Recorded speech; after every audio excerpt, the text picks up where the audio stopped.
Okay. So chatbot later, then we'll go back to the question later.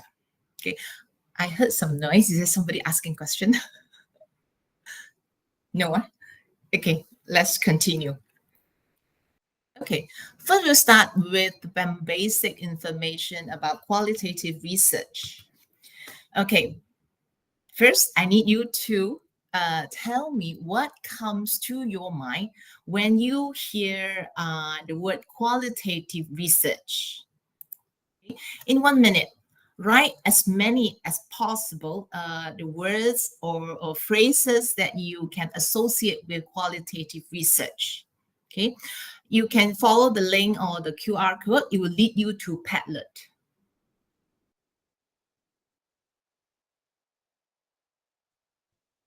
Okay.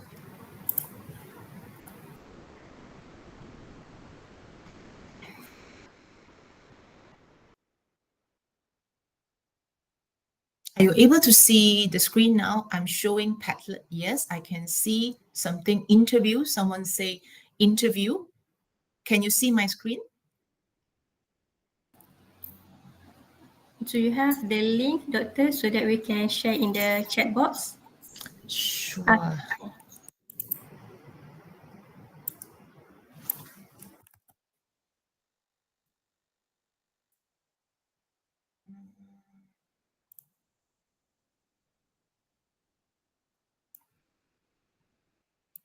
It's okay, Doctor. You can share in the chat box.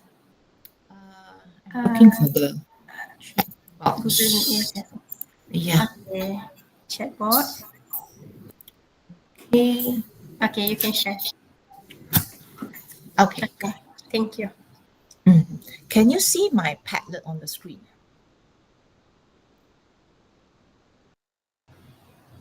Yes. Can you see? Okay, you can see my Padlet, right? I'm trying to share with everyone.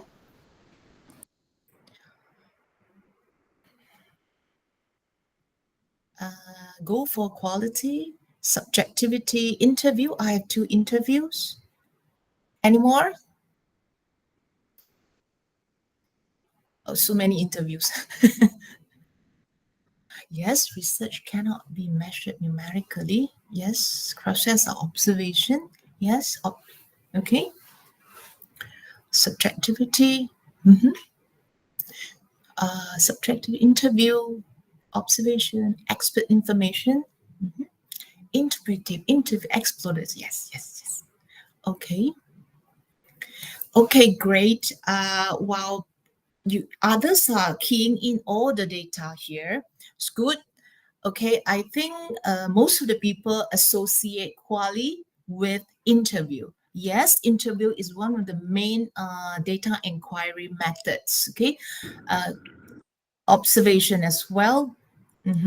Good content analysis. Someone knows about quali here. In-depth understanding is good.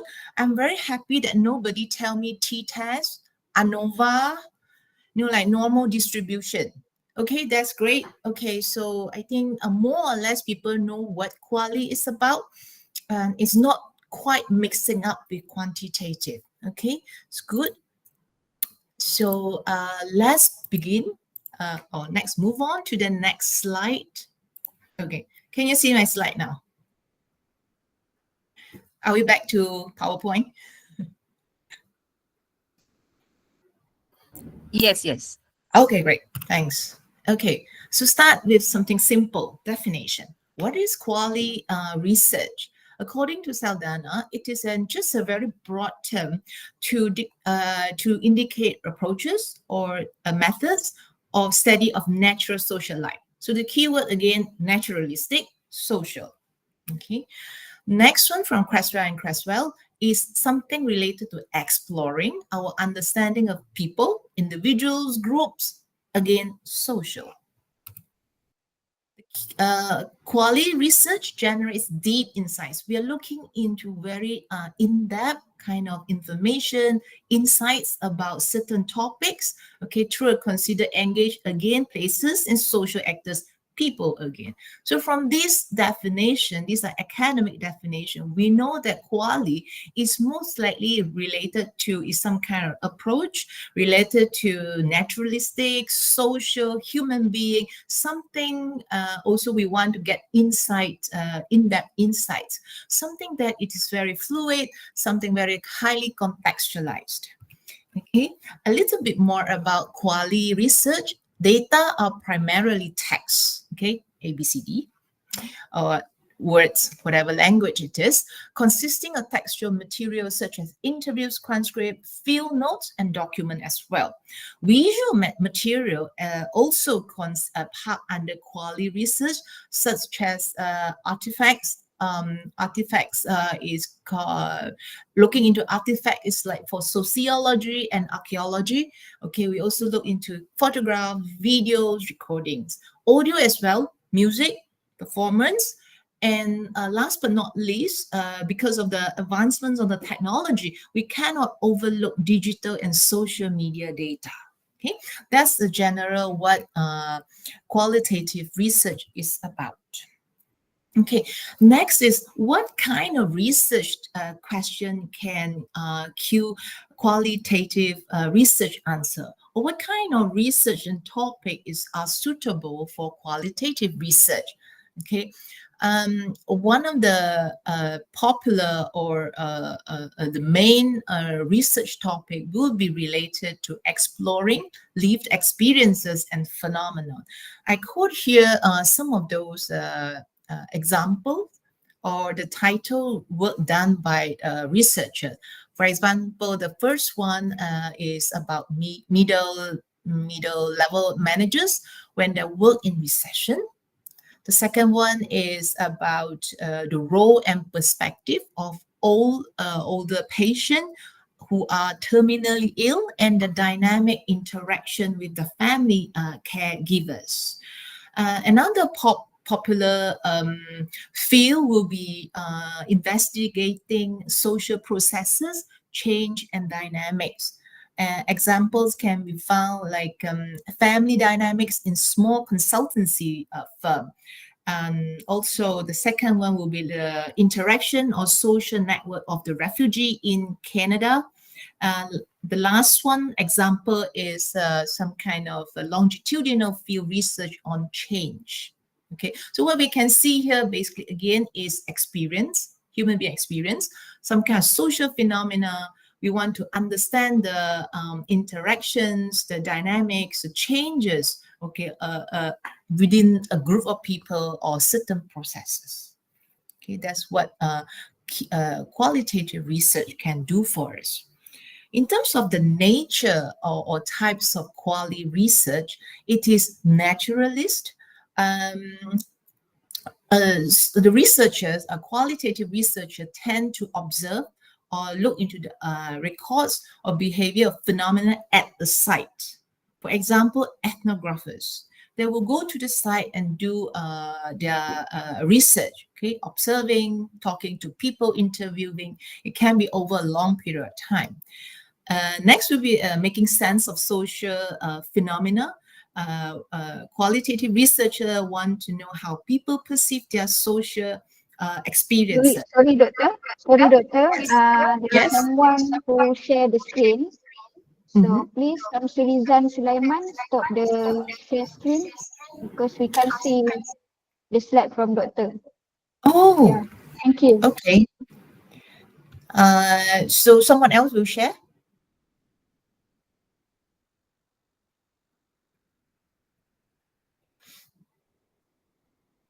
Doctor, can you reshare Unshare. your Oh, reshare. reshare? Okay. A moment. Um, Entire screen.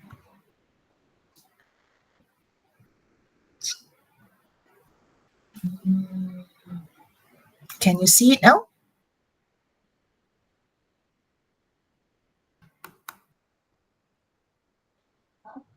Yeah, I can see, doctor. Thank you. Okay. What do you see now? Nature of quality research. Right. Yes, we can see your slide. Okay. Does it move? The important thing is, does it move? Yes, it moved. Okay, great. Thanks. Okay. Where was I? Okay. And this next that I want to highlight is the nature of quality research is very highly situation specific. Okay, it's very contextualized.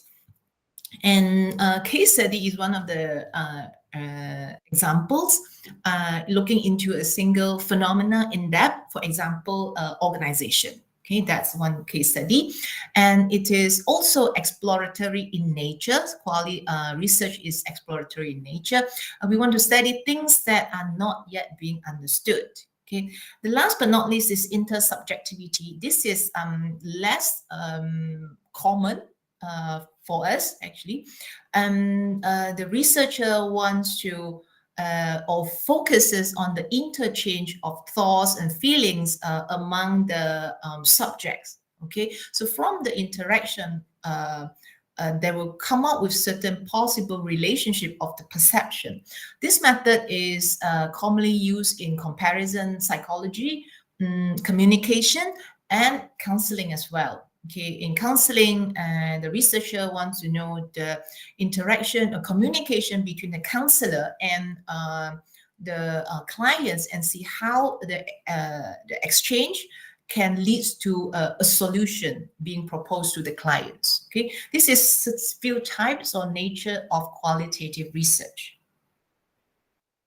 Okay, strength of quality research. Again, it can be examined in detail, in depth. That's what we are looking for. We can study complex issue, okay, that the questionnaire or survey normally cannot address. Although the data usually are collected from very small sample size, only a few, okay, so generalization is not really a strength for quality research. However, findings can be transferable to another setting if they share a similar context. Research framework and direction can be quickly revised as new information emerge. This is more relevant to grounded theory. It is not uncommon for grounded theories. It has quite a bit of limitation as well. Research quality is very heavily dependent on the researcher's skills and more prone to biases, actually. Research rigor is not easy to maintain, assess, and demonstrate it. Findings are typically very context specific and based on small non-random sample, making them very difficult to generalize to larger population. Mentioned about that just now. Issues of anonymity and confidentiality can present problems when presenting findings. So we try to hide certain information from during the presentation of findings. So that could, because of the anonymity and confidentiality issue. Data analysis and interpretation in complex and time-consuming. Okay, these are some of the limitations of qualitative research. Okay, next I will talk about the process of conducting qualitative research.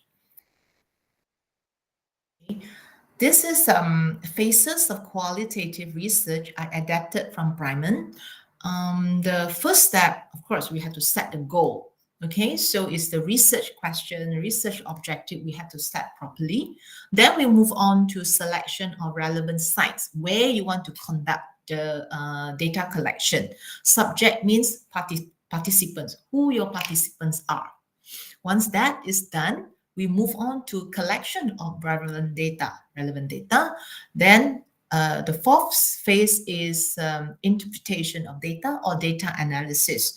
Then 5, conceptual, basically is your the outcome of findings or from your research. It can be a concept, can be a theory, depends on what you want to look for. The last will be writing up. For the sake of this session, we will talk more about 1, 2, 3. Okay, touch on a little bit number 4, 5, and 6 we have to skip. All right, let's move on. The first one is research question. Okay, When talk about research question, we cannot overlook statement of problem and also research objective. These three musketeers normally come together. Okay, the first one is statement of problem. Normally it comes first. In this section or in this write-up, this is to describe the significance of a problem or situation, okay, that you want to study. You need to justify why you pick this problem or for this research, okay? Don't be misled by the word statement. It actually can run pages. It's not only one statement, okay? It can be paragraph and stages. Once that is clear, we'll move on to research question. A research question is to specify what is intended to find out from your research. If you're doing a quanti, this part will involve the hypothesis. But for quali, no, we don't have a hypothesis. Once you have your research question, then you can continue to make your research objective to inform what the research intends to achieve. For one RQ, you can have multiple RO, research objective. One example from our research is a statement or a problem is about working from home during pandemic. The participants are Malaysian female employee. Okay. This statement of problem describe what is the problem here for this scenario. Okay, and the relevant research question becomes, how do Malaysian female employees perceive and navigate the challenges of working from home during the pandemic? The relevant research objective can be to identify the key challenges Malaysian female employees face in balancing professional and personal responsibilities. Second one, to understand how cultural and social norms influence their work from home experiences. So this is one example how statement of problem relates to a research question and then relates to research objective.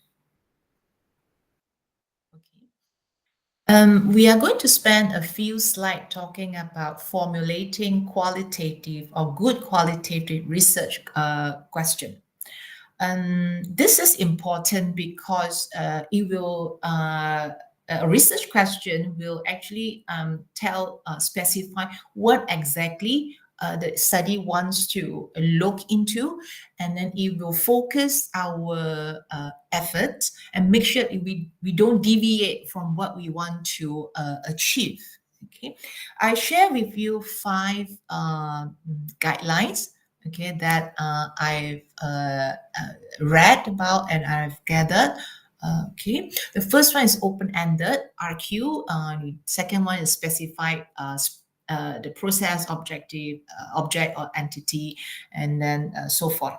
Okay, let's look at number 1 first.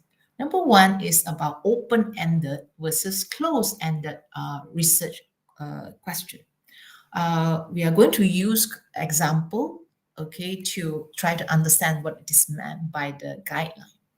1A, how do students perceive the challenges of online learning? Versus 1B, what is the primary challenge students face in online learning? Okay, one is how, one is what. 1A is about students' perception about challenges. Okay, the second one, it is listing primary challenges, like just types of challenges students face in online learning. So you can tell 1A is definitely more open-ended compared to 1B. B is much closed, okay, because it only talks about challenges. Okay, just basically you can just list down all the challenges and that's it. You achieve your research question, okay, or research objective. So what quali research one is 1A, open-ended. Another example. Okay. how do managers adapt their leadership styles in response to remote work? 2B, what type of leadership style do managers most commonly adopt in response to remote work? Okay, from this, I think you can pretty much tell that 2A is a bit more open, okay, compared to 2B. 2B, again, it is like list of leadership style that is popularly used. Okay? But 2A, it will be studying about the process, how managers adapt, how they change their leadership style in response to remote work. Okay, so for this, what we want is for quality research, we want something open-ended. So 1A, 2A are actually more suitable for quality research. The second guideline for formulating quality research will be, we need to specify the process, object, and entity in your research question. Okay, just being very specific. Process is something related to how, actions. Object is related to what, the item you want to look into, the concept you want to explore, or just something that you want to study. Entity is normally related to human being or the participants. Let's look into a few examples again. Number one, how do employees navigate organizational change during mergers? In example one, employee is the entity, okay, the groups of people. Navigating organizational change is a process, okay, is actions, how how employees navigate, how they adapt to it. Okay, organizational change during merger is the object, what we want to study.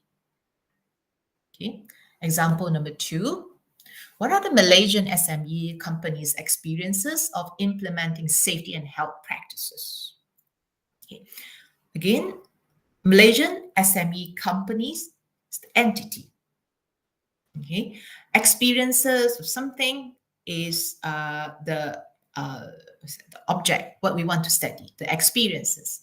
Implementing safety and health practices is the process. Okay, so from these two examples, they are specific. They tell the process, they tell the entity, and they tell the object, what to be studied. So this is these examples are good because they are specific. Let's look at 3A and 3B. What are the experiences of working mothers?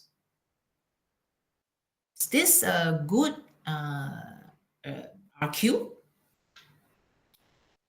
Anyone? You can just say something. I can't see it, but you can say something. What are the experience of working mothers? Is entity there? Is process there? Or is object there?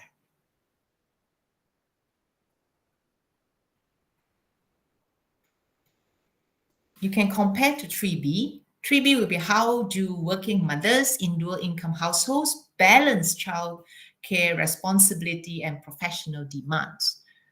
Okay, so 3B is definitely more specific than 3A. Okay, working mothers in dual income, okay, that's one group.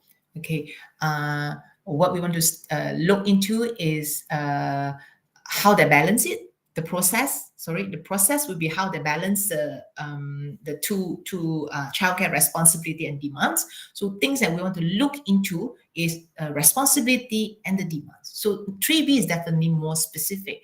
3A is very broad.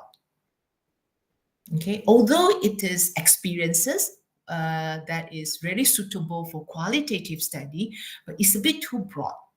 What kind of experiences? Right? Is it a family dynamic? Is it health, related to health, or related to interaction with colleagues? So this just too much. Okay, so we want to be a bit more specific. Okay, again, 3B is more specific. Okay, I hope you can get the point. Number 3, points to a direction without predicting what we may find out. This one says that we do not want assumptions, okay, in our research question for quality study. Again, comparing these two examples. Number 1, how do individuals construct their identity in the context of online gaming community? Okay, the groups there, individuals, in doing online gaming. Okay, the process. Okay, how they construct their identity. That's a process. Okay,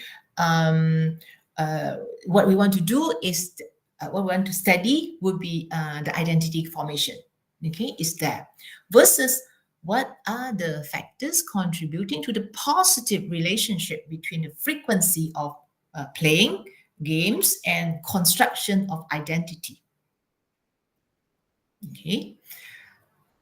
1B sounds like the quantitative for quantitative study, because it's trying to establish, or there is some kind of assumptions that there is a positive relationship between frequency of playing game and the construction of identity. It's just that what we want to find out is the factors, a list of factors, reason contributing to the relationship. Okay, so in 1B, there's certain assumptions being made about the relationship. In 1A, there's no relationship being made, or there's no assumption being made. Okay, for qualitative study, we would like to have 1A. Okay, 1B. One exception is that if earlier research has established the relationship between frequency of online gaming and the construction of identity, yes, that could be a follow-up research question. Yes, you can do that. Okay, but in general, sorry, doctor. We have one question. Somebody okay, raised their hand. So okay, sure. Muhammad Muizuddin. Okay, should I look Do at the you chat have, box, or Izudin will say something? so Izzuddin, do you want to ask?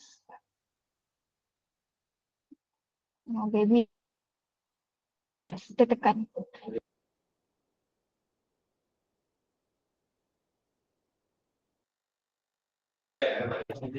Okay, so proceed, doctor. Sorry.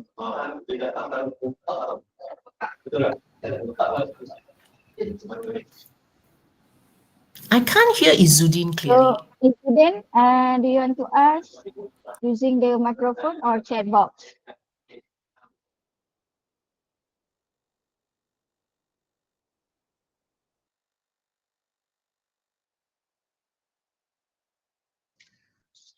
I think he is tekan.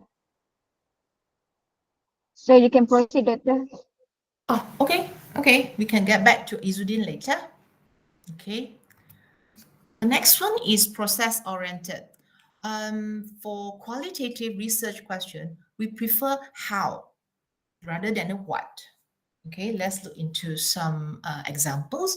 Number 1, how do individual construct identity? Okay, this one we talk about, that is how, so it's okay. The second one, what are the lived experiences of cancer patient undergoing chemotherapy? Okay, watch out, is what. Number 3, what are the experiences of first-year university students in overcoming the challenges of online learning during the pandemic? Again, watch out, what. Do you think that number 2 and number 3 are good research question for quality study? Okay, actually, this is a trick question. How is always preferred? Okay, how about what? Anyone would like to share his or her view?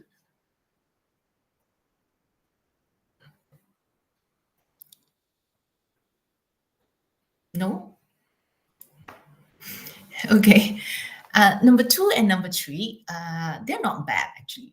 Okay, because they are still exploratory. Okay, they are looking into the experiences. Okay, that actually suits qualitative research. Okay, and the entity, the subject participants are quite defined. Cancer patient, first year university student. They are quite defined. Okay, what needs to be studied is also specified.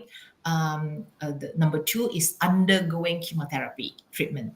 Number three is during the pandemic and doing online learning. Okay, so number two and number three are actually okay, not bad. Okay, it's okay for quality study. Sorry, doctor, we have another person who raised the hand on Sabaria. Okay, sure, Sabaria. Patient. Okay, go ahead. Hi, Dr. Chin. I hope you can hear me well. Yes, clear. Sorry, Dr. Sabaria Afizah. Dr. Sabaria. Sorry, Doctor. Oh, Dr. Sabaria. Okay, Sorry. no problem. No worries, no worries. Okay, Dr. Chin, I just want to ask you because when we do the qualitative study, people keep on saying that is the how question. So, can you please enlighten me? Because I'm really interested because all my research is all qualitative, but maybe it's here and there, and then some people say that mine is more active, some sort like an active research, something like that. So, which is more dominant? Is it what or how question? Oh, okay. Thank How is always preferred if you want to put it that way, because it actually links to the processes. How so that the researchers will investigate from one state to another state, how it develops, the changes. Okay, what is sometimes is very like straightforward, like what are the factors or something, right, contributing to something. Basically, is your answer will be just one, two, factor one, factor two, factor two. So it's not what the quality normally is so-called good for. It's too straightforward. That's why they say how is always better. But if you look at these two examples here, what are the lived experience? Okay, the number three, also the experience of first year, they are actually very exploratory. Okay, very exploratory, and also they're specific enough to tell the story. So what the answer coming up from two and three will not be experience one, experience two, or like point one, point two. It's not something the quanti can do. Two and three quanti is very difficult to do. Did you get what I mean? It's not sometimes not the word you cannot use, what you cannot in your research question. It's like how you frame it. Of course, how you can easily link it to the process. Okay, thank you for the explanation. At least now it's more clearer because some when I put what and then they say it's more on the quanti part. So whereas sometimes it's an explorative. So it's like blending between what and how. But thank you so much for your enlightened ideas.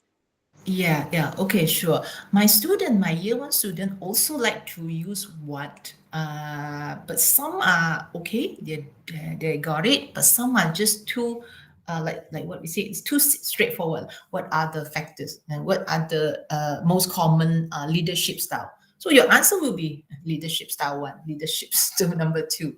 So the answer, the response that we get is not what quality is. Okay. I hope you get something. Number four. Okay, another trick question. What percentage of cancer patients experience side effects from chemotherapy treatments? Is it a quality or is it a quantity? Okay, is this one suitable for quality? And this is also what? Okay, what? Maybe I should get Dr. Sabaria to answer this. What percent? Okay, what percentage of cancer patients?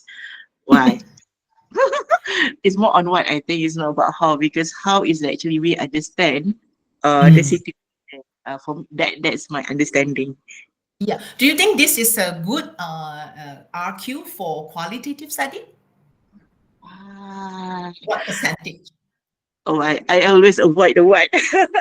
Yeah, this is not a good RQ for quali study because it involves calculations, Yes, percentage, right? Computation, you need to have quite a big numbers of data in order to do a meaningful percentage. So this is not a good quali research question, even though it's what.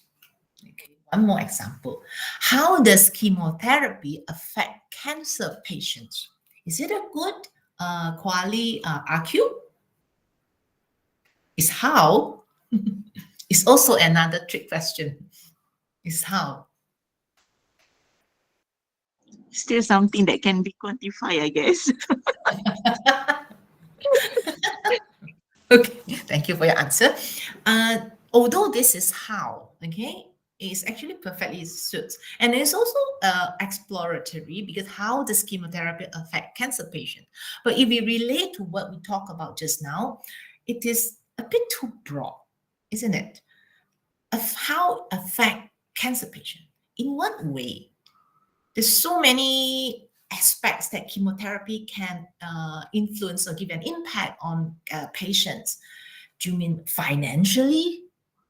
Or is it psychologically, physiologically? Okay, so this is not specific enough. The issue for this number 5 here is actually not the words, not the how, is actually the not being specific enough.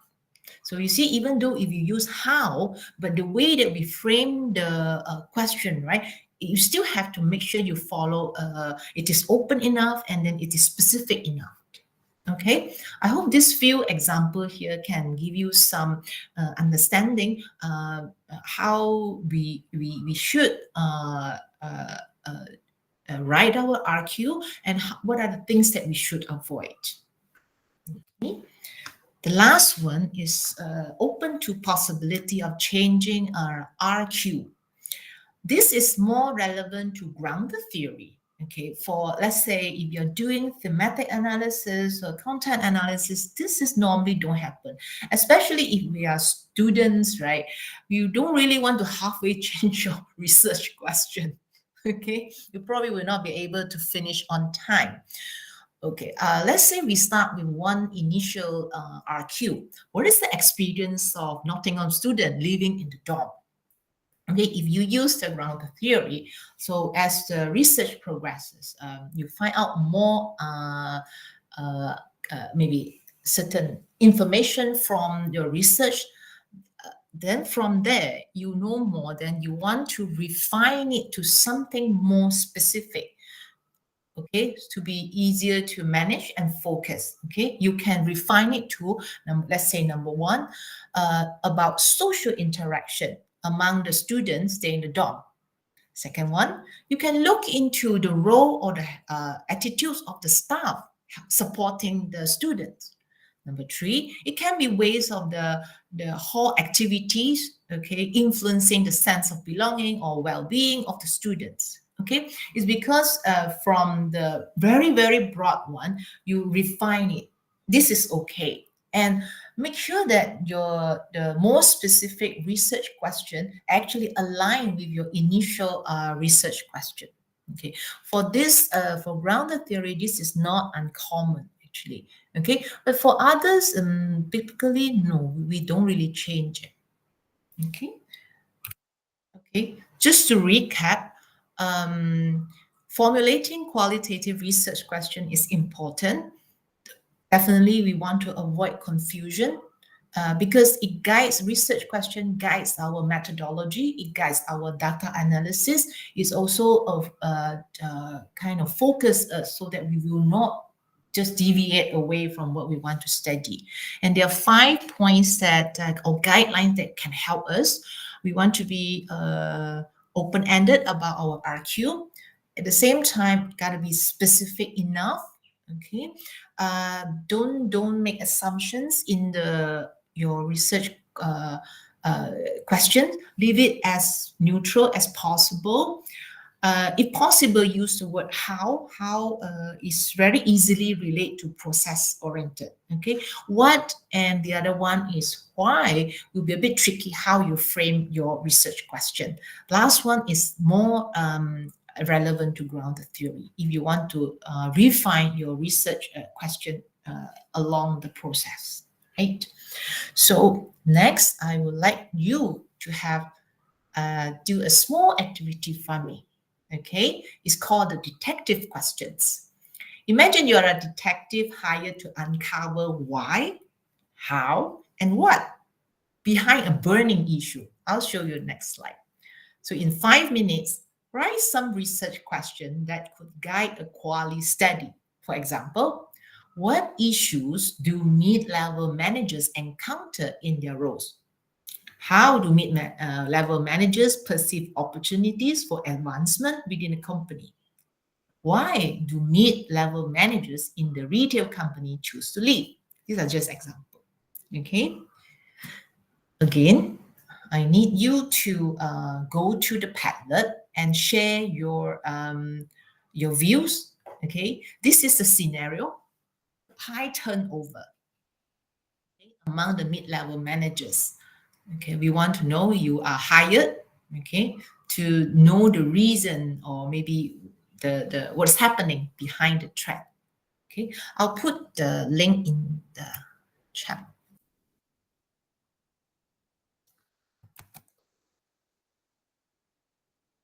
We have 5 minutes to do this.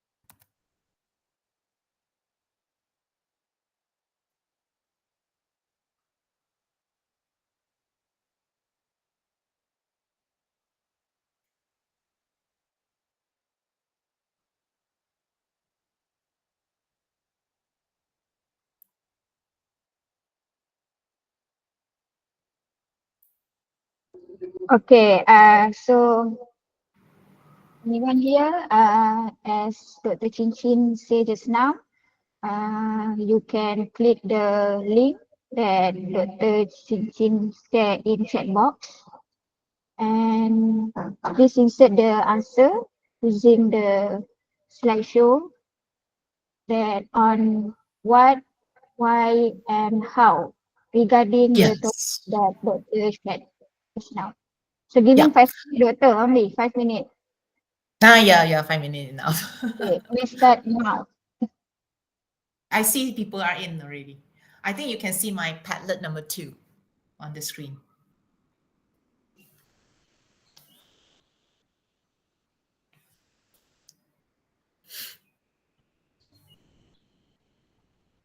Doctor, we can see the topic, your Yeah, true. the question.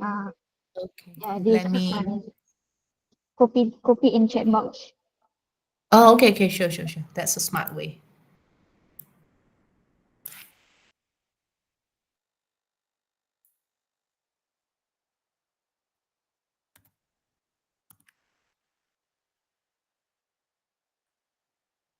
Okay, it's shown in the chat box. Very simple, very realistic scenario. What societal norms might influence these problems? Okay.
Let's give ourselves one more minute.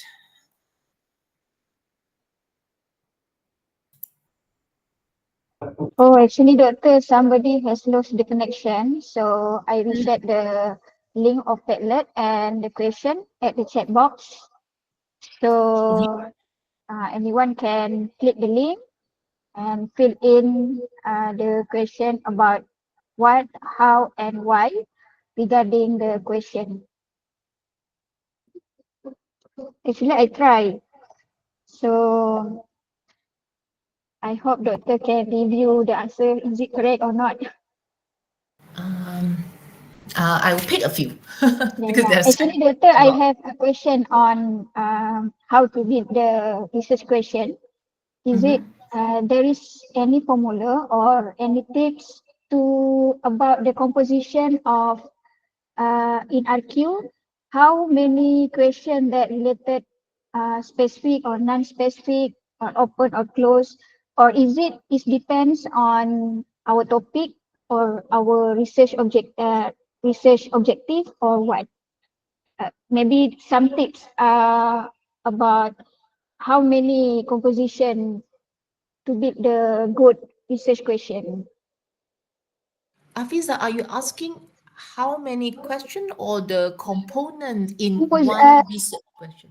yeah, for research question, for example, we have one topic, qualitative, and then how many research question need to identify? There is number one, and then number two, how about the composition of open-ended, closed question, or specific and non-specific? Because I just know about the type of research question. There is open question, closed ended, open-ended. So is it any formula or tips to determine the composition of research question? Okay, Afiza, your first one, you say how many research question for your study, right? Yeah. How many you want to promise? How many you want to commit to be able to achieve or you want to investigate? Because these are all tied to your research objective. How many you want to commit? How many you want to commit? It depends on the length that of your study. If let's say you're only doing like a 3-month project, right? You cannot do much. You cannot do too much. So be realistic. You probably have 1 or 2 research question. You may have like 2, 3 research objective. Okay, that's about it. That one, I think you can talk to your supervisor. Then we can come to an agreement how many you want to commit. Okay, the second question is that how many is that component you want to include in your RQ, right? Yeah, correct. If possible, the one that we talk about, at least let's say 4. The last one probably we do not look into that. Number 4, you want to include as much as possible. If possible, all 4 elements. It has to be open ended. Okay, it has to be specific enough that people know what you want to do. You also have to be very clear what and who that you want to look into. That one has to be like that. And don't put any, if possible, don't put any that relationship or no positive relationship, negative relationship. Don't put things like that. Stay as neutral as possible. Got it? Okay, yeah. Got it. So you have to frame the sentence in a way to show all this. So everything is depends in research objective, right? What you want to discover, what you want finding the end, the analysis you wanted to explore. They are linked actually. Research question and objective, they are linked. Some people will look start with research objective first, then formulate or write the research question. Typically, people will start with the question first. It's like start with the question. What are the answer that you want to find? Normally that's the sequence, but sometimes people the other way. That's fine. Okay. Did I Okay, answer thank you. your question? Yeah, answer my question. Okay, good. Okay, let's look at the are you able to see my screen? This is number 2, Padlet number 2. Okay. I assume you can see. I think how we can just leave it first. Most likely how is okay because it's a preferred word, right, for RQ. Let's look at why and what 1 or 2 example. Okay. Number 1, I think some issue. Okay. Let's say number 2. Share the screen, Doctor. Share it again. Okay. Share the screen. Share a moment.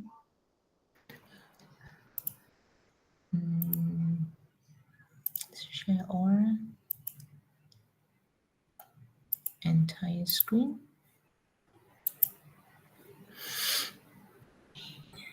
Okay, you can see it. Okay. All right, you see why, how, and what, I think. Okay, let's look at this one. Why? Why do mid managers feel their needs and aspirations are not being met in their current roles? Is it okay? Is it a good RQ for quality study?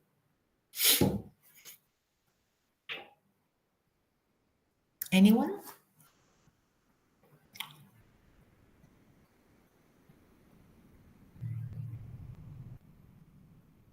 Okay.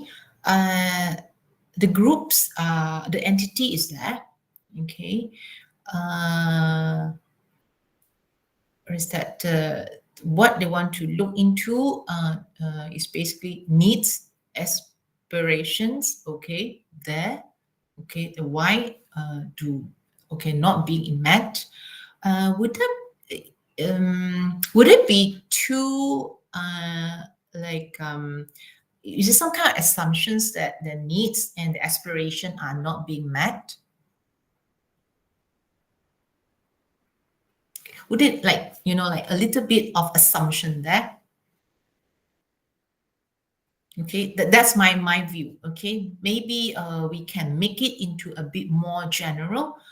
Okay, maybe something like what is their experience or what they think about or what's their views about their needs and aspiration in the particular company.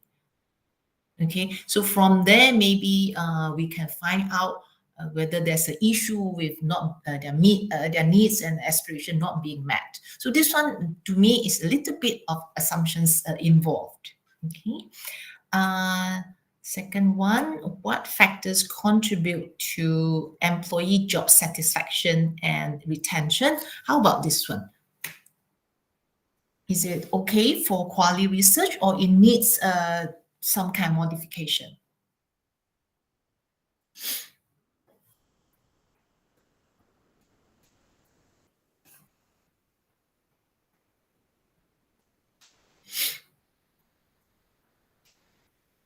Okay, this is very straightforward because I think in the scenario, HR wants to find out what's the reason, right? So what factor contribute to it's very direct. It's actually very direct, hitting to the objective of the HR's objective, okay, to find out. Job satisfaction, again, maybe there's something related to the job satisfaction. Okay, retention definitely. Again, this kind of RQ, right? Do you think that it can be it can be done by quantitative study? Can I just give a survey to the employee and ask them to tell me, okay, list down what are the factors that contribute to your job satisfaction and your turnover intention? Okay, can I use quantity? I think probably we can get something from using the survey form. Okay, so these are the factors that we can get, the factors that contribute to job satisfaction and retention, possible as well. Okay, so this kind of RQ actually is like, you can be quantity, it can be quali. Okay, did you get what I mean? Samsurizan. Okay, it is not wrong. I mean, it is not wrong. It is very straight to the research objective. It's very straight forward to that. It just says sometimes this kind of what factors, right? You gotta be careful because it can be easily done by just another quantity survey. Okay? You can probably get more as well because you can just list down a lot of factors. Okay, because you are only asking for what factors contribute to that. Okay, that's it. End of story. And you got your RO achieved. Okay, so for quali, maybe we want more a bit of description. Okay, so you can change it to according to the employee, how the employee perceive their job satisfaction and what's their views about like turnover or maybe job sustainability in the company. You can kind of like make it that way, modify it into that way. Okay, let's look at one what. Okay, what contextual and individual factors contribute to the high employee turnover in the retail company? Okay, again, this one is slightly related to the one just now. It's very specific. They look into contextual, individual factors, these two. Okay, contribute to high employee turnover. Again, this kind of research question, right? It is broad enough. I think it's good that it's broad enough because it look into contextual factors. Can be so many factors, environmental factors, financial factors, all sorts of factors, and also individual factors. So actually quite broad and exploratory in a sense because there are many things that you can talk about. It's just that again, like it's a list of factors. It's a list of factors. Okay, so you can easily give it to the list to the employee to just fill in the blanks. What are the factors that contribute to high employee turnover in the company? Okay, so you can also do that. So it doesn't have that. It's very straightforward. It doesn't have the room for explore the employees' perception, other related factors or other related experiences. Okay, that's my view. Okay, so that's how you can look into that. Sometimes a good check is, can I use a survey to get answers? If the answers say yes to your RQ, then maybe that's a hint that you need to kind of make your RQ more qualitative research related. Okay, stick to the 5 guidelines. Okay, I will stop share for a while for this one.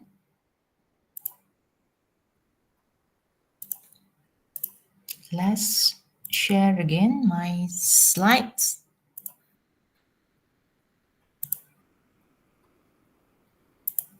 Do you see my slides or still Padlet? Your slide, Doctor. Okay, thanks. Okay, back to this diagram. You just done research questions. I hope you got something. Okay. Next will be selection of location, taking data, and your participants, as well as your data collection. I assume most of you will be doing interviews. So selection of relevant site is more related to maybe ethnographies where you need to go to the site to do observation. Okay, selection of participants, we'll talk about this in number 3 as well, collection of relevant data. Okay, data collection for quality research. Overall aim is we want comprehensiveness, in-depth. That means in-depth type of data as naturalistic as possible.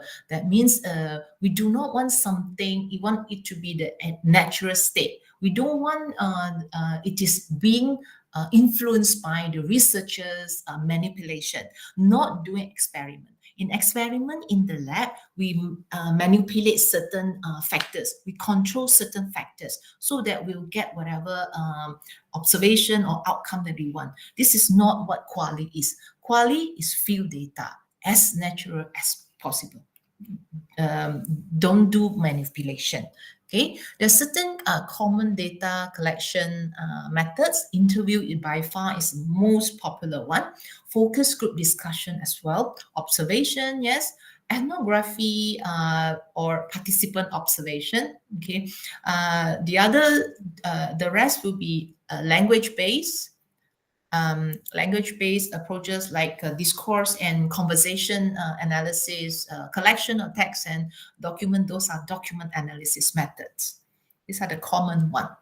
I have here one table. I got it from Creswell and Creswell. I like this one because it's very like systematic. You can easily just one glance at it, you know what they are. In this first column here, we have observation, interviews, okay, types of data collection, and the rest of it will talks about options within a type, strength of different types, and limitation of different types. Okay, we have document, we have audio as well. So you can see different types, of course, they come with different strength and different limitation. Okay. I won't go into each of them. Okay, later if I share with you my slide, then you can look into that. You can find it in the book as well. Okay, selecting participants. We think about where the research will take place. Okay, who will be interviewed or observed? What are the actors or the participants will be interviewed, observed doing? The process, the evolving nature of the event undertaken by the actor means the participants. These are certain things that you need to consider in selecting your participants. Sampling in quality research generally is purposive. Okay, you handpick them. You handpick them. Or probably you will use a bit of convenience sampling and snowball as well, just to get more people to join your research. Okay, in purposive sampling, researcher aims to sample participants' cases or documents in a strategic way. The goal is to be strategic to ensure respondents are relevant, okay, to your research question. They have the criteria to provide you information to answer to your research question. Okay. Variety in terms of key characteristic is desired. That means we don't stick to all female. We don't stick to all male. Okay. Sometimes we have to balance a bit. Some female, some male, some older generations, some from the younger generation. But also please bear in mind that the more variety you want to, so your sample size may need to be increased. Okay, that's you still have to balance it. A clear set of inclusion or exclusion criteria must be specified. I'll give you an example from a student. The RQ is how do extroverted university students balance their academic and social life? Her RO is to understand the academic social life balance of extroverted university students. So the criteria when she looked for, she recruited her samples, sounds like participants were required to be university students, face-to-face classes, and also join clubs and societies, because she wanted to know how the balance the social life and academic study. So one criteria is active in extracurricular. Another criteria will be self-identified extroverts. Some more is tested by some kind of survey. Okay, self-identified. So she specified very clearly, these are the participants, these are the people that she's looking for. Okay, this one we have to make clear. Sometimes people say, my participants are university students. This is still very broad. Do you mean any university student around the world? Or is it in Malaysia only? Or is it in something like a private university or public university? It depends. So, okay, so you make sure that you specify clearly. Sample size. That's another common, very popular question. Sample size for qualitative research. For quantitative research, of course, we want as much as possible. Is that the case for quality research? Okay, so Anyone knows the answer? Is it a number? 10, 5, 17, or 100?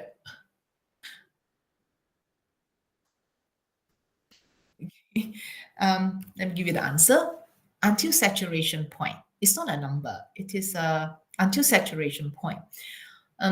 Saturation point means that there's no more fresh information. There's no more new information from the last interviewee. That's your saturation point. Okay, but having said that, until you until you interview the person, you will not know whether the next one will give you new information. So this answer is pretty much a textbook answer. Okay, this is a textbook answer. If you want to address the issue, this is a safe answer to put in your thesis. Okay, of course, it actually depends on the practical reason, how much money you have, okay, how much time you have, and how easy or how difficult is it for you to get a sample or participants. All this come in. Okay, as I said, this is just a textbook answer. Okay, since most of you will do interviews, so Dr. Afina with Rifa said that we should spend some time in doing the interview.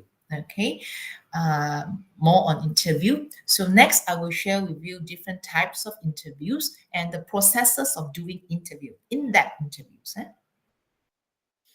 There are three types of interviews: structured, semi-structured, unstructured. Okay, structured in terms of how interview questions are organized and the extent to which questions and responses are preset. Okay, how many presets questions that you can ask or you should ask. This is a table like a comparison between structured, semi-structured, and unstructured. In terms of issue of structured, focus of the interview, going off tangent, whether it's allowed or not, interview question sequence, there's flexibility, types of answers, frequency of interview. Okay, let's look at one or two. Let's say for structured, in terms of going off tangent, cannot. Okay, it's considered nuisance and then it's discouraged. No, we have to stick to the flow, cannot go off tangent. Just follow whatever is on the paper. On the other hand, for unstructured, no problem. Off tangent is good. It should be encouraged. So your semi-structure is somewhere in the middle. Okay. Next is, let's say, interview question sequence. For structured, changing order or wording is no good. Don't do that, because what they want is standardization. It can be used by different research assistants. Okay, so follow the list. But unstructured, can ask anything you want. You can jump a question. It doesn't matter. Okay. For semi-structure, it can be different. You can change the sequence of asking a question, but there's certain guideline that you should make sure that you've asked the question in a logical way. Okay, so that you will actually be able to you'll be able to get what you want for your research objective. Okay, in terms of flexibility, for structure is very fixed, not flexible. Unstructured is very flexible. Semi-structured, somewhere in the middle. Okay, wording can be different. Probing questions are encouraged. That sort of things. Okay. Examples. Let's say look at this one. Okay, this easy one. How has remote work affected you, both professionally and personally? Okay, it's not structured, it's very broad. If you want to make it more broad, you can remove professionally and personally. How has remote work affected you? Very simple. For unstructured, on the scale 1 to 5, how would you rate the ease of transitioning to remote work? See, like multiple choice. It is really like multiple choice. So sometimes people say that structured interview is not qualitative at all. Okay, but anyway, it's one type of interview. They're packed under one type of interview. For semi-structured, how did the shift to remote work during pandemic affect your job performance? Okay, a little bit more focused. Okay, a little bit like you ask about, okay, job performance. The next, probably you ask something else. Okay, this is one example of the interview questions. In terms of processes or the steps, what you need to do in conducting interviews before, during, and after. Before, first thing, informed consent. You make sure you get a consent from your participant, some preparation as well, and also you need to prepare an interview guide or interview protocol, another name for it, especially if you are doing, of course, structured and semi-structured. Okay, let's look into the before. Informed consent. This is basically to get an agreement or consent from the participant that they will take part in your interviews. Okay, this is normally done ahead of time. For academic research, normally we follow what the department or the institution has prescribed for us. So most likely you don't have, there must be some kind of form that you can use. Okay, but in general, in the form, these are the information that will be are needed. Okay, participation is voluntary. They can leave anytime, refuse to answer any question. Okay, along the way, participants can also withdraw from interview at any time. They can actually withdraw their data within a certain timing after the interview. You will have to specify to your participants, okay? Maybe within 2 weeks, if everything's okay, the person will not be able to withdraw anymore, okay? Inform about the recording. Most likely it will be recorded, okay? And who will listen to it? Most likely the researchers, maybe the supervisors, okay? Transcription also will be made, but remain anonymous. Participant will remain anonymous. And what's the future use of the data? Publications, paper, presentation, conference. Okay, you will need to inform your interviewees. A bit of preparation before the interview. You need to familiarize yourself with the setting. If you are going to the, let's say, organization to do interview, or you're going to the organization to do observation, make sure you know how to go. Okay, ensure good quality of recorder and microphone. This is important. Okay, make sure that it's working. Before and even after your interview, make sure that it is working. The next is when you conduct interview in a setting that's safe, quiet, and private. I think you know why it has to be quiet enough. Okay, prepare yourself for the interview mentally and physically. And last but not least, practice, practice, practice. It's very important to practice asking the question. Mock interview is recommended only until you ask, let's say, do the first round, you know how good your questions are.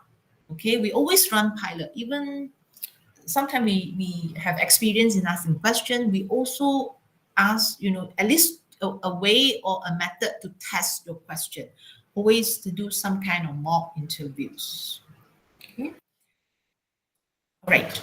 The next is interview guide.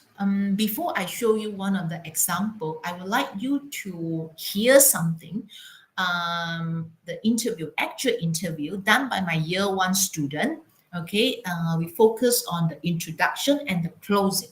When you listen to the audio recording, please record down or take note.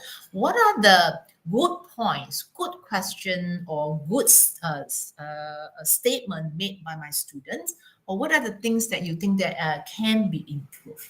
All right. I need someone to share. Yeah, sure, Doctor. I will share. Okay, thank you. Can you share the intro first? Yeah, okay.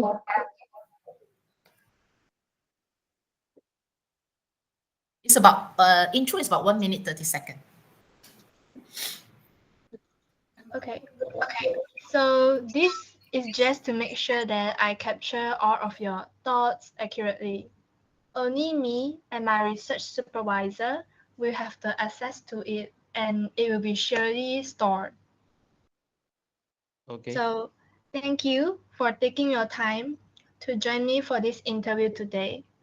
My name is Elise, and I'm the interviewer for this interview. Allow me to give you a short briefing. I'm conducting research on how is the impact of part-time job affect academic performance among undergraduate students. We focus on how the part-time job impact the academic performance, motivation, commitment, and the balance with extracurricular activities. To inform you that your response will remain confidential and will only be used for academic purposes. Your insights are really valuable, and they will help us to have a better understanding on how students manage their work alongside their studies. If there is anything you would prefer not to answer, feel free to let me know. Any other question? No. Okay, that's great. So let's start with the interview question to get to know a bit about your background with the part-time work and studies. I think that's it. Afisa, can you share the second one? The ending is about, I think, 40 seconds. Something. Everything you have shared with me today, Zhen Yang, it's been very insightful and helpful for the research. If there's anything else that comes up to mind later, feel free to reach out. Are you interested in knowing the result for this research? Yes. Okay, sure. So once the result is final, I will inform you. All right. And wishing you all the best with your studies and your work commitment. Thank All you. right. Thank you. Have Thank a you. nice day. Okay, great. That's from my year one students. Oh, you can type in the chat. What are the good things that my student has done? Okay. What are the things that you think that you could, take it from the interview audio?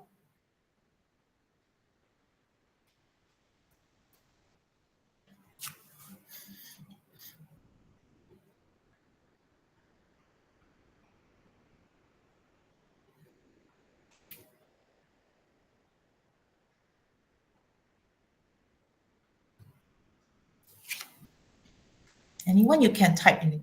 Okay, talks about confidentiality. Yes, thank you, Jonathan.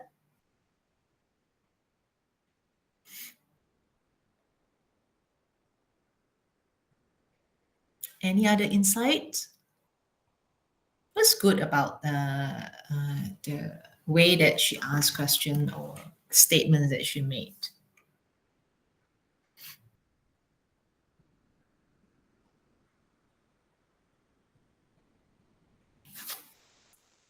Any more?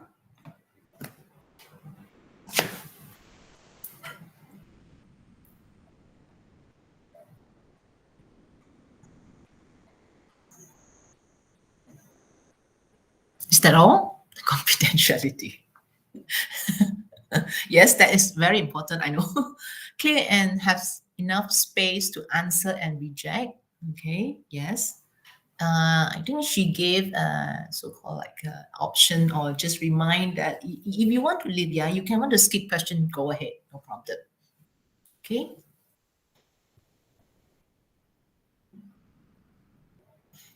Any others?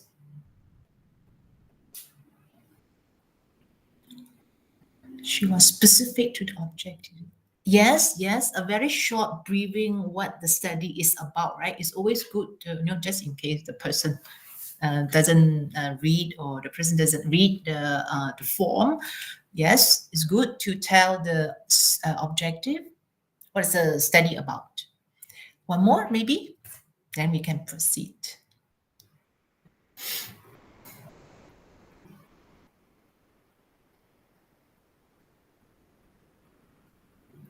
How about the ending? The ending. Was it ended professionally?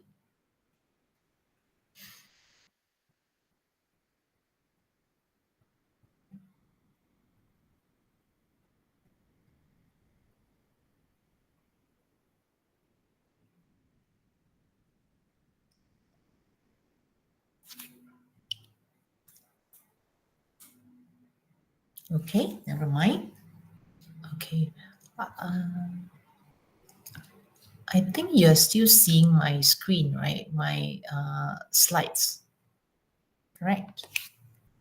Okay, you're still seeing my slides, right? Interview guide sample, blah, blah, blah.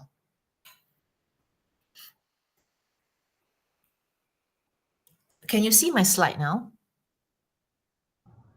Yeah, sure. Betul. Okay, okay, good. Next, this is one of the example of the interview protocol, interview guide from one of the book. For introduction, these are the recommended questions or the whatever statements to be made in the introduction.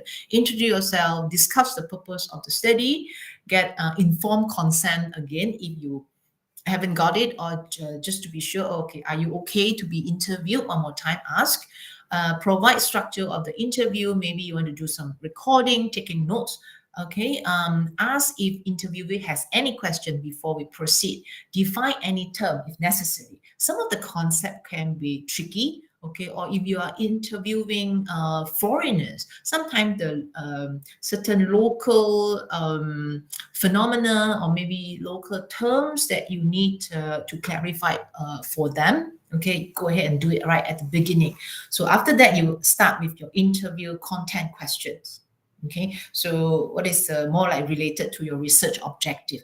At the end, closing, of course, you thank the individuals for participating, or like what my student did just now. She said, are you interested in the results? Okay, if you are, I'll share with you.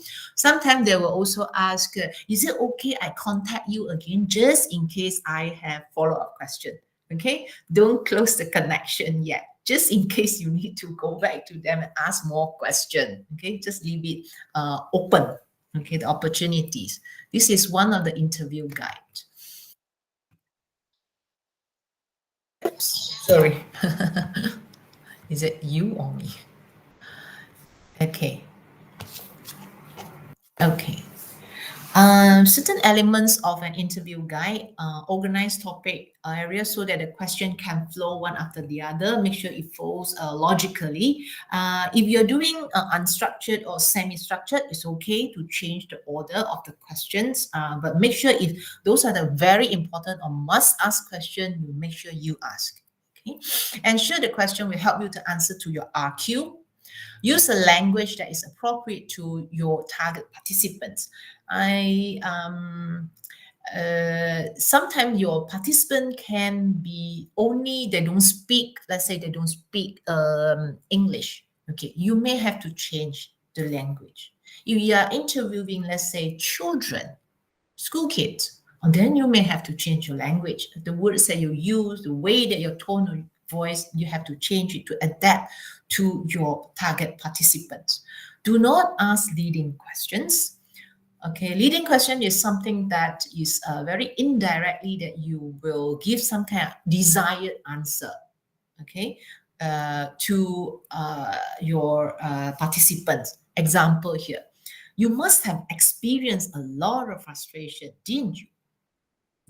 So you're kind of assuming that the person experienced a lot of frustration. It's kind of like get the person to acknowledge this sentence. Yes, a lot of frustration. Okay. The second one, most of your colleagues want to return to the office. Do you? It's like everybody already returned, and do you? It is like, oh yeah, the person probably will say, yeah, I also want to return to the office. Okay. So that is also it is also a leading question. Could you tell me more about the difficulty you face with this project? Okay, this is like, yeah, your project is very difficult. So tell me more about your difficulty. So the person most likely is going to dig. Okay, like, oh yeah, this is difficult, that is difficult. So this is leading questions. Avoid that.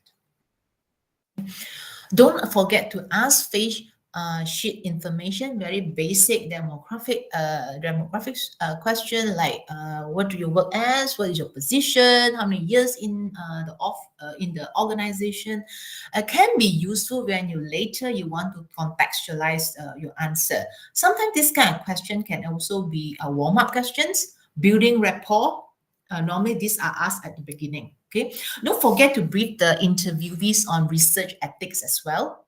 Okay, is especially if you haven't gotten their consent, that's a good time. Get it. To ensure content validity, it is recommended to get an expert comments on your interview guide. This one you have to do it before. You have to do it before. I have one research. I interview employees, those frontline employees. Okay, the like cleaners, like machine operators. Okay, so I have my interview guide, the question ready. I send it to the HR manager, an HR manager to check for me whether it's relevant to them or not. Does it, or my question makes sense or not to my participants? Okay, that's how I check the content validity. Okay, the second part is during interview, what we should do. Okay, of course, you execute your interview guide according to these questions. Time management, take notes. Let's look into that part. Recommended practice. Build rapport as early as recruitment. Okay, once you get the person, start building rapport. Small talks may help. Okay, don't ask questions yes or no during your interviews. What we want, especially for quali, is we want rich data. We want something how, we want something processes, we want something, a lot of perceptions. We want all this kind of information. Okay, like ask how rather than why. Okay, we talked about that just now. I also give you one link here. This is actually a write-up that compare if how and then why, what would happen. Okay, the possible answers that will be provided. Okay, sensitive question. When to ask, how to ask. That is also some kind of skills. Okay, I also put a link. So we won't go into very detail how you ask the question. Okay, so you may have to check it out yourself later. Be cautious about the flow of question. Make sure that it flows logically. Okay. Be in control of the interview. Yes, this is important also. Some interviewees are super talkative. They may lead you to I don't know where, and the main background, and then they'll just maybe come back to your question or may not come back to your question. So make sure that you are in control, else you will just spend time but not getting what you want. Okay. First questions to ask is normally something very simple. Describe, what is your current situation, that sort of thing, is to kind of warm up. To put your interviewees at ease first and building rapport as well. Your last question tend to be something like a summative overall view about the topic. You can ask, let's say you are looking into job satisfaction. It's like you can ask in overall, what is your, how do you feel about your job? Are you kind of in overall, are you satisfied with your job? That kind of open-ended question, kind of like make sure that they give you the last word of how they feel about the job. Okay, don't ask a question with a few sub-questions. This means that your question can be too long. Don't do that. Sometimes it's not easy, I think, to ask like one paragraph of question. It's not easy to answer. Okay, you can break it down into a few questions. Don't judge your interviewees. Okay, stay as neutral as possible. During the interviews, interviewees' points or views is the most important one, not our judgment. Suspend, at that moment. So to try to suspend it, even though you don't really agree with your interviewees. Okay, let them say what they want to say. Okay, these are some of the recommended practice. Also, it is recommended that we take notes during interviews. This is one of the example. You can scribble on your paper, scribble on your interview guide, or scribble your iPad, your phone. Okay, just write something. This will become very handy when you want to have a kind of like overall insight about the topic or overall the interviews. This one also can serve as an input for your improvement for your next interviews. Okay, maybe too cold, or too hot, or too noisy, that sort of things. You put it somewhere. So next, you can improve on your subsequent interviews. Okay? This is example interview notes. Okay. Next is right after the interviews, what we need to do. Okay. Immediately after, I'll check the recording. Make sure that it works. I have a few times that I didn't hit the button right, so that's it. No more recording. I have to base on my memory. Luckily, it wasn't a very long interview, and I kind of know the interviewee, so we try to reconstruct the interviews afterwards. Okay, make sure you store it safely. Okay, write down your observation, feelings, or ideas when you are conducting the interviews. As I said, serve as an input for your next interviews. Review the interview notes you have taken. Okay, these are all the immediate steps that you ought to pay attention to. Okay, before you analyze your data. Okay, there are times that we don't know what to ask. Okay, our interviewee can be very quiet person. So there are certain ways that we prompt more data. One way to use it is image. Okay, photo elicitation or using image can act as a stimulus for questioning. Okay, referring to this image, do you have something similar experience? Can you tell me more about your actual experience, the latest one or the most horrifying one? You know, maybe from that you can prompt something. You ground the interview questions, stimulate interviewee to remember his or her lived experiences. Okay, video elicitation is also okay. It's actually gaining popularity as well. Another prompt that's commonly used is vignette. Vignette is a short description or story or scenario, normally makeup, that present a situation or something, a story to explore certain themes, attitude, or behaviors. Okay, so you will ground your interviews views and account for behavior in certain specific situation. Present interview with a concrete and realistic scenarios. Okay, this is one example. This is the vignette, the description of a story. It talks about a woman, a foreigner, went to in a foreign country, and then her experience of seeing a doctor due to different cultures. So her experience was not what she expected. So these are the questions that you can make in response to this vignette. And then from this question, you ask your interviewees and then try to get his or her opinions. Okay, of course, the vignette is related to your research topic. Okay, that's how you can stimulate answers. Okay, this is vignette.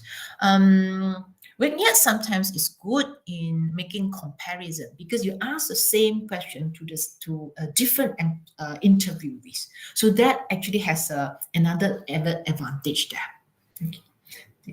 Okay. So what we have covered so far: research question,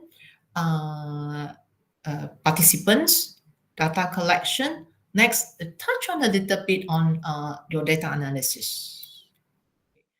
Before you analyze, you need to transcribe it.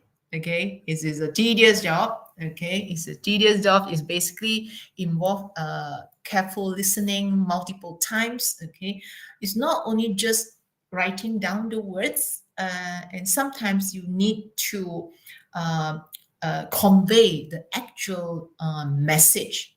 Okay, behind the words or outright. Okay, sometimes you use capitalization or to indicate change of tone or voice, pauses, laughter, and other indicators.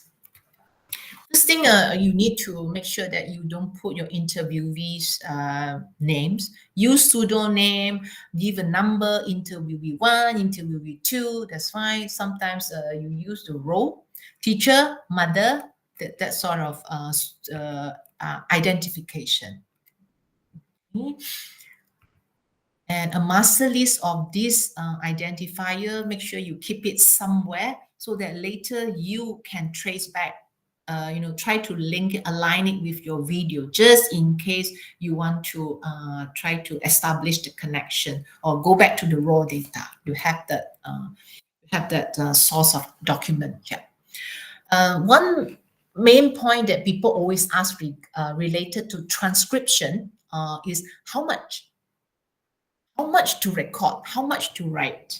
Okay, other than the words, you can also indicate or write the visual data, the body language of your interviewee, the gesture, the facial expression. Okay, because sometimes this kind of cues are very crucial to establish reliability or even the hidden message of what is being said. I think, I don't know whether you heard before, our communication is 30% in words, the rest of it is body language and other factors. Okay, so capturing how things are said is important, especially to certain group of researchers, linguistic, sometimes communication people, they pay attention to all this. Okay, example on your left, option 1. Only verbal, just text. Okay. Option 2, with lots of non-verbal. Interruption by nurse, and then pauses, slap hand on the table, dramatic pause, inhale, very soft. These are all in. Because, for example, if they say your patient 10, say, fine, okay, thank you very much.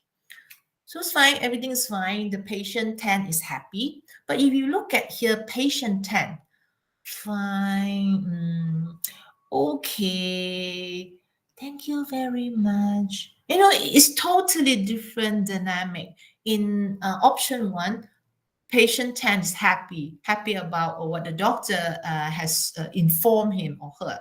Okay, in the other one, option 2, patient 10 doesn't appear to be very confident, not really happy. So yes, you can see all this kind of non-verbal actually adds a lot of extra information in the transcripts. If you want to record the non-verbal, you need to follow or prepare one list of transcription symbol. You can easily find this in the books. Okay, this is just one that I extracted. It depends on how much detail that you want to do. Okay, that one you have to check with your supervisor. Okay, you can talk to negotiate or discuss with your supervisor how much detail.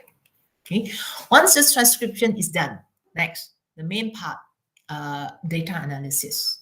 Okay, data analysis are basically what we want, because we have tons of text data. If you do one transcription, you don't know how many words are there. Okay, thousands of words. If you do 10, that's it.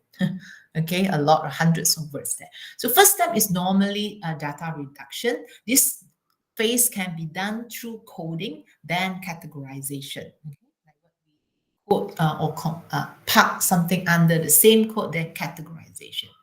In Nottingham or in my class, we use Lego to teach this concept to my students. These are my year 1 students. So they are playing Lego. So we teach them, okay, this is basically you are trying to part them, group all the similar things under one code. And then from the codes, then you kind of group them together to become categories. Okay. This is one example. Different codes. This here are actual quotes from transcripts.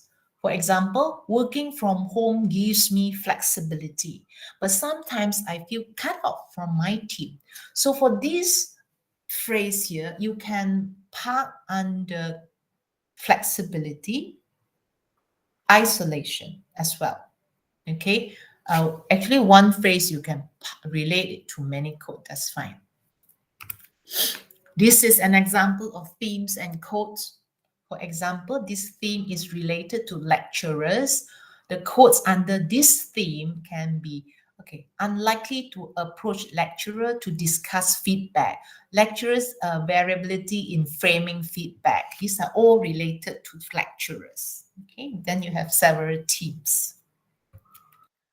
Common types of quality data analysis methods. The most common one, definitely thematic analysis. Okay, this one. The second or the, it depends. Okay, we have grounded theory as well. We have content analysis, narrative, discourse analysis. I have more. Okay, no more. Okay, this table shows you a very brief description of different methods and the characteristics and when you use it. Okay, so I won't go into details again. You can just check it out in any of those research methodology books. If you're doing thematic analysis, I can recommend you to maybe use this one. This is very popular as well. It's quite easy to follow. Okay, you can, I think you can easily get the article. It's quite good. It's quite detailed. You can use that, refer to that, and then you can actually do it, execute this thematic analysis. You don't really need a book on that. I think they have a book. Okay, you can check this one out. Okay, I think that's pretty much what you have covered all the way to and data analysis. I won't talk about 5 and 6. Okay, so the next is the last one. Trustworthiness of a qualitative study. A quality study is always being like labeled as very subjective. It's like, like not reliable, N number is too small and blah, blah, blah.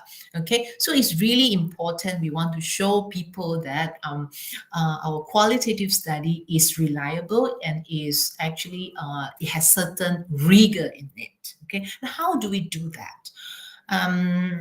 Trustworthiness is quite equivalent to reliability, replicability, and validity in quantity studies. Okay, but the concept that I'm sharing with you is from Lincoln and Guba. Trustworthiness. They have 4 elements in it. Number 1, let's say credibility. This one is similar to internal validity for quantity. Okay, how congruent are the findings with reality? Number 2, transferability, something similar to external validity for quantity. So the degree of the findings, right? How much you can transfer or make like a conclusion or similar findings to other contexts. Number 3, dependability. Are your results reliable and can they be trusted? Okay, this is related to reliability in quantity study. The last one, confirmability, not so much for quantity study. This is related to objectivity. This is about the degree to which the research is free from researchers' own biases. As we said just now, quality is very much dependent on the researcher's skills. Okay, and it's very hard to assess the accuracy or the rigor or the quality of the work. It's not easy. Okay, so these are the 4 elements of trustworthiness. Okay, how do we establish trustworthiness? First one, let's say when you collect data for quality data, make sure that it's as naturalistic as possible. And also you can reflexivity means that the researcher should always continuously review his or her role in the research process. Keep on thinking about ways to improve the data collection processes. Okay, make sure that to refrain yourself from injecting your own personal views into the finding. That's important. Independence. Okay. Also, feedback about the findings are obtained from the participants. You can always check with the participants whether what you understand is correct. You can send them like what my student did. Would you like to have a copy of the findings or the results? Okay, you can always get the feedback from your confirmation from your participants. Okay, allow your participants to challenge or to kind of correct your assumption or your findings. Okay, last but not least is triangulation. Okay, use multiple sources, methods, or even researchers, okay, to study a phenomenon. A little bit more about triangulation. For quality research, this is often used to enhance its validity. There are several types of triangulation. One is your data. You verify your result maybe from using different data sources. Sometimes maybe you interview managers, you interview supervisors, you interview top management, okay, kind of like data triangulate them. Investigator, it is also called inter-rater agreement. You use multiple investigator, multiple researcher. When you do, let's say, coding, okay, and you code one, the other person will code one more time, and then you compare. What is the agreement? For those that you do not agree upon, you have to discuss and come to consensus. Okay. In the reference list, I put down one link that it will show you how to calculate the inter-rater agreement. It's a percentage. Okay, there are a few ways that you can assess this one. There's Krippendorf and there's Cohen. There are different mathematical equations. Okay, you can use those. Methods triangulation. This is what we call it mixed methods. Okay, you use more than one method to collect data. If you have a quali, maybe the next one should be quanti using survey. Then after that, they will fit into each other to look at one phenomena from different angles. That's methods triangulation. Theoretical triangulation means using more than one theory to try to apply on what you see. Does it meet the theories? Right? It actually agrees with most of the theories. Then most likely your answers are quite okay. Okay, that's triangulation. And it is important for quality research. Okay. I think that's all. Yes, finally, that's all from my presentation. Okay, these are the references that I use. For research methodology, I think that from my own experience, textbook actually helps a lot. Stick textbook actually helps a lot because of the examples given there, very step by step, the very clear explanation. So for fundamental understanding, cannot run away from reading the textbook. Once you're good, you can start reading articles. Articles are normally very specific and is actually higher level. So if we don't have enough the fundamental, right, it's not easy to understand articles. Okay, so these are some quite good textbook that you can refer to. Okay, I think that's it. Thank you so much for your time and happy researching. Okay, thank you, Doctor, for the valuable insight you just sharing just now. So everyone, anyone who have question can ask Doctor. So Dr. Sabaria, please.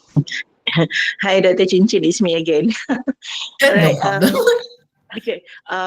Just now that I listened to you, and then you said that normally for the qualitative, we are using the pervasive sampling. So literally, we do know who we want to interview. Yeah, and maybe that we have a various, the various profession or maybe stages, maybe managerial or maybe, for my research, is mostly on the buyer and seller side. Yeah. Because I'm in the real estate studies, so my research is most on that. Is that the provider, the service provider, as well as the buyer. So I didn't use the quantitative, so mostly on the qualitative because I want to have their rich insight on the subject matter. So. And then later on, from my understanding, is that the triangulation is the best to show because these people might have a different perspective. So to come to the from if you do our interview, how enough is enough, you see, maybe they didn't seem to have the same point because everybody have their different views. So during the triangulation, should we give their their differences and why they say this and say that. I give you the example. My previous student, we did a research on the strata property. So our research is based on when the property owner should be briefed on the what you call it the term and condition in living for the strata properties lah. So is it during the key handover or after they already moving to the property? So for the developer, they said that, oh, we want to do it like during the construction. Say for the CIOB, they said that, okay, during the key handover is the best time to do the meeting. So the developer and CIOB is actually two different entities. One Right. from the seller side, CIOB is the one who manage the property afterwards. How we going to, because at the end our subject matter is that when should we give them the info on how to live in the strata properties. So is it during the triangulation that we need to combine their perspective? Because during the interview, obviously that one we go south, one go to the north, is it? So is it during the triangulation that we rope in their answers for to make our research better? Thank you. Okay. And Dr. Sabaria, the research objective for your study is to determine when is the best time. But what Yes, is your exactly. research? Pardon? I mean, the research is to your outcome should be when is the best time, a suitable time to To hold a talk meeting? about this. Yes. We call it like a briefing. Oh my God, already forgot about that. It's like a Discussion. briefing. A briefing on how to live in the strata properties.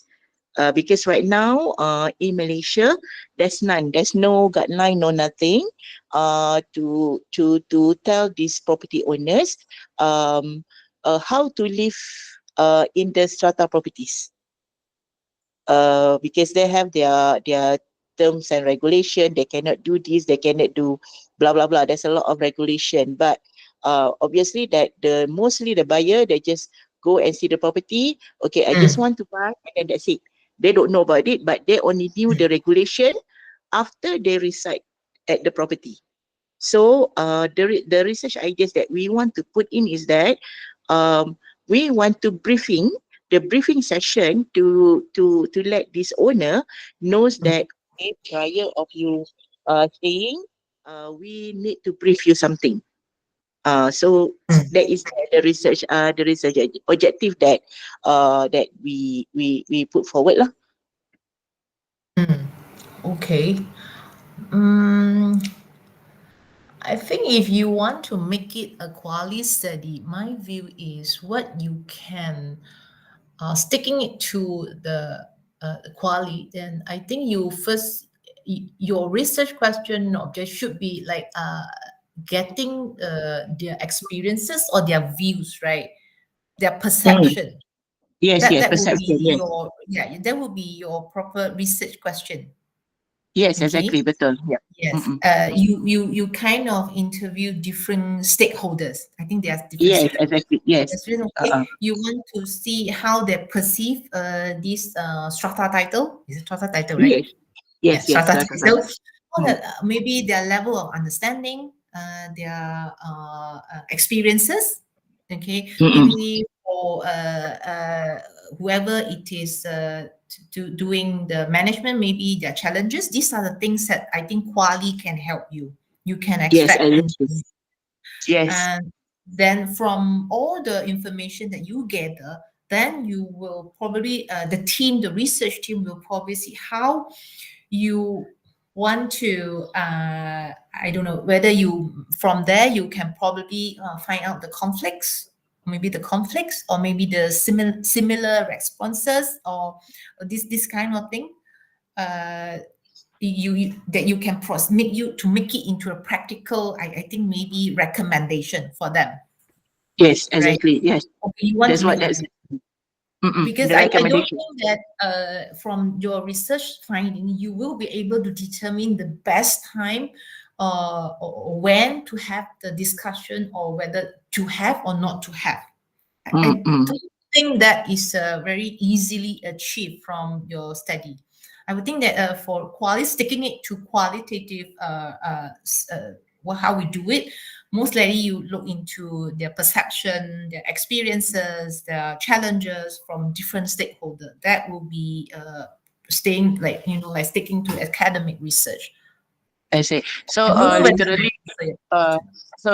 that during the triangulation, I try to rope in their answers, and then we suggest what would be the best time, because that's only the proposal from us, is it? So would it be okay? I mean, is that following the rule for the qualitative studies? But as I said, the research objective, you gotta be careful. If you say that your research objective is to determine the best timing, that is not easy to be achieved.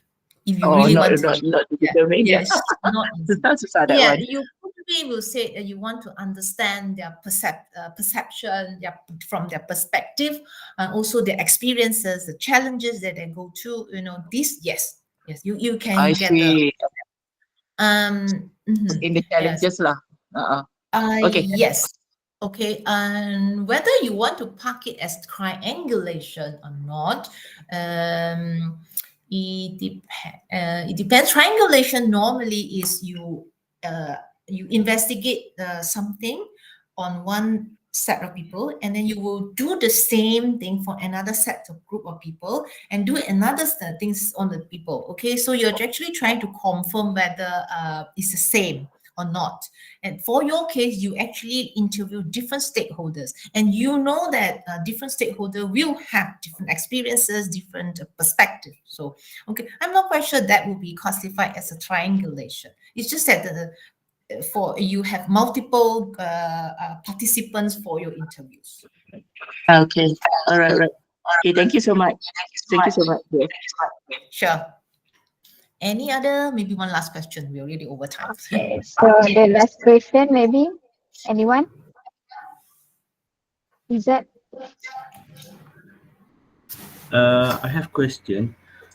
What kind of book that we have to read in order to us to improve we can improve our questionnaire, to list down the questionnaire, the strategies of our question, and any books that could help us. Rizal, right? You're talking about the interview guide, right? The question interview guides. Yes, maybe any book for reference that we can study, we can read, at least could improve us in terms of development question. Maybe sometimes we are following the past research question, but sometimes during the interview another question will come out, right? So maybe there is some guidelines from the books that we can refer on. Okay, let's say, are you still seeing my slides? Yes, I can see your slide. Okay, this one's from Creswell. Yeah, okay. This one. Okay, this one is from Creswell. There is certain structure. So the introduction is rather straightforward, right? I think you can follow. Okay, introduce yourself and then discuss the purpose. That's pretty standard, right? That's for sure. Go in. Closing also pretty much standard. Go in. You thank your participation, thank the participants, ensure confidentiality. If you want result, I send it to you. So the thing is that the one right in the middle, right? The question is right in the middle. Result, correct? Okay. I think you're asking Yes, for that. yes. So the intro, closing, no problem. The one in the middle, one point I also want to highlight is if you are doing unstructured or semi-structured, you don't actually need a lot of questions. You don't really need to. For this example, he only provide 5 questions. Okay, because as you can see later, he will write probes. Tell me more. Please explain. Tell me more. Please explain. So for semi-structure, you only put there is the kind of like the topic that you want to explore. Okay, the experience, perspective, challenges, maybe support, maybe resources. Okay, these are the things you just park it there. The rest of the question should be free flow, actually. Should be based on the responses from your interviewees. Then you probe more, you hibernate, ask more questions. Then one leads to another. Then eventually you get a lot of questions posted. That's about it. I mean, I'm sure there's many books in that, and many books they'll give you examples, but it's not the same research topic as yours. Okay, thank you. Appreciate it. Okay, talking about probing question, for semi-structured probing, follow-up question, paraphrasing, all this summarizing, these are certain techniques that you can employ to generate more responses from your interviewees. Okay, probe more and ask them to elaborate more, ask them to tell you exact experiences, tell how about examples, or for instance, this kind of thing. Ask them what happened, how it happened, who are involved, and what happened at that time, what's your reaction, how people see it, how you felt. All these questions are very good for generating a lot of information. Okay, the who, how, and all this, what, and all those, ask those questions. Those are probing questions. And you can get a lot of questions. So I think this is the last question. So anyone who have question, I think Dr. Chin Chin can share the email.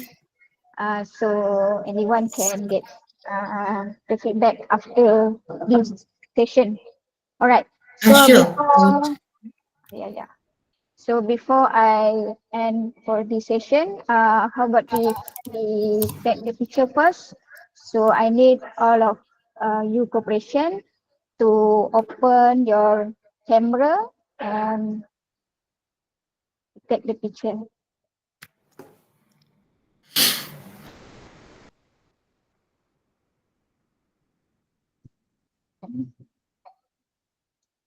Let me stop sharing. All right. So everyone, let's get the green screen. Okay, 1, 2, 3.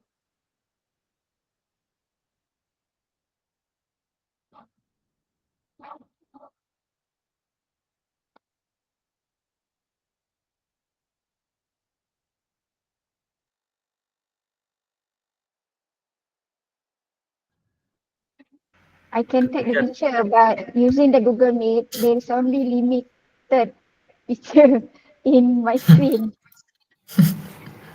So who are lucky to have in my screen.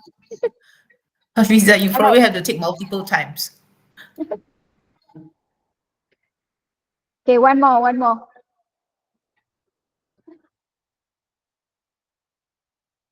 Okay, let me change the layout first. A second. Oh, okay, setting more. Okay. Right. Okay, everyone. Please.